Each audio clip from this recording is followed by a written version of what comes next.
There were lines out on the water, like the lines upon my face, at the place I always went to in my mind. From 1,000 miles away, I touched down yesterday. Unlike the times before, I'm not sure what I'll find. Here I am, standing at the sea. Start off by saying, Purium is amazing, and thank you for all the work that you did on that track. You're welcome. It might be my favorite one that I've heard from you so far. Oh, sweet. It was co-written with my friends Joe and Casey from the band Grand Canyon, and it ended up being in the running for the record, but it just didn't make it. One of the main reasons why I wanted to put it in your very capable hands was because I had this version of theirs cemented in my brain, and I needed someone who had not heard that to apply whatever their process is to that song. So I basically gave you a vocal, a drum loop, and a synth pad. We're building a very good track record of working well together, and I trust you implicitly, so I'm I'm just gonna give you this and just don't just surprise me. Well, hopefully I exuded some confidence, but I was a little nervous at first too. I was like, what am I going to do with this? Have you ever worked that way before with anyone else? And if so, was your approach similar, or was this just different? I don't even know if I have. I mean, usually if I've started from that much of a clean slate, the other person's at least been in the room with me. Right. This is the Song Lab way. Yeah. So having nothing to bounce off of, you're left with your own thoughts bouncing back at you, which can be scary. You had a delayed snare and a delayed kick. All right, kick and snare with the delay.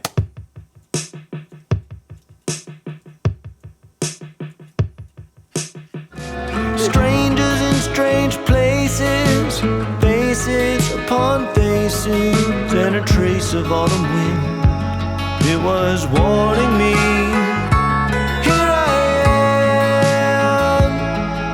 Standing at the sea, here I am. Did you start with that and then add guitars, or did you add guitars and then do the other way?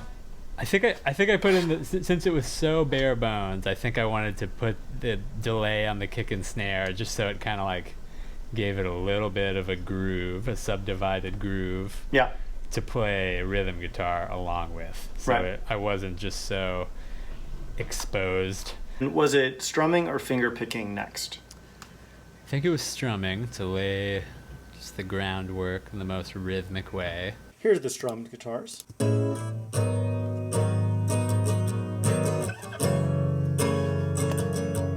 I think I did the finger picking last. With the finger picked left and right.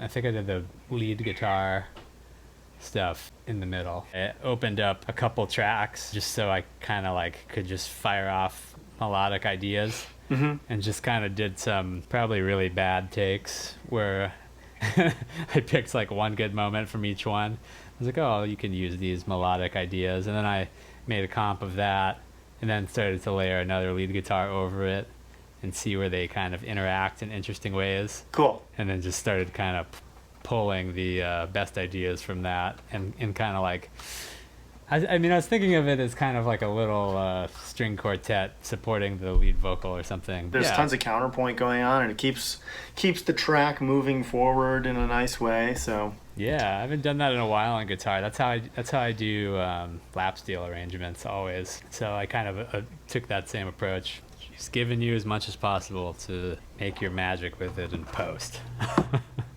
Beautiful guitar harmonies.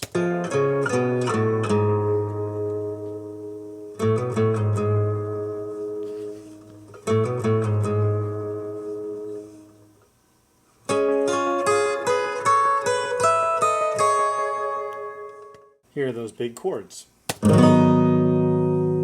It's kind of rounding everything out. filling up that empty space. Here's that in context, that part. That's the breakdown. Standing at the sea, here I am. For a moment I am free. I got a reason to believe tides aren't everything. So I really liked that synth pad. That was kind of like one of those things where it was like meant to be a placeholder, but then ended up kind of sounding very important. I had just learned about the 10cc trick.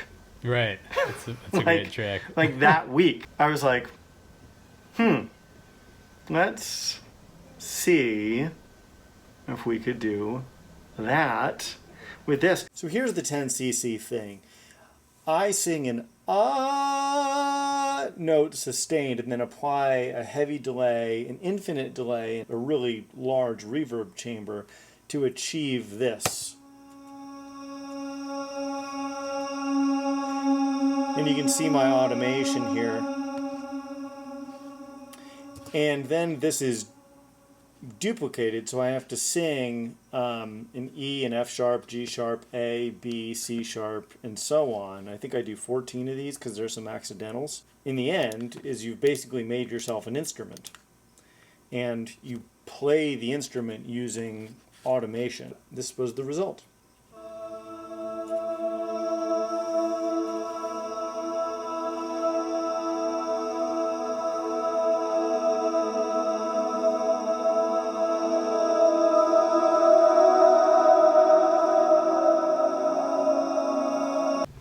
Which is what you did. When I heard the mix, I was like, did I play those guitars? I don't even remember. Not that they didn't sound like me. It just sounded so good. I was like, wow, I don't even remember doing that. Ethan did an amazing job in the mix, for sure.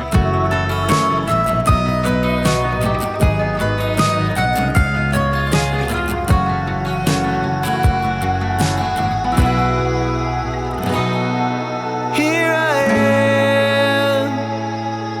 am, standing at the sea. Here I am, for a moment. Ethan and I have been, clicking away at this project so much that it's basically like he sends me one rough mix. I give him like 3 notes.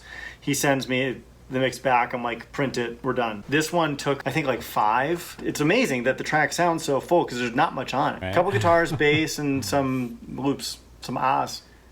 That's it. It's kind of the trick to make something sound huge. Just have a couple pieces and make each of them grow as big as they can be. Yeah, more does not equal more all the time sonically.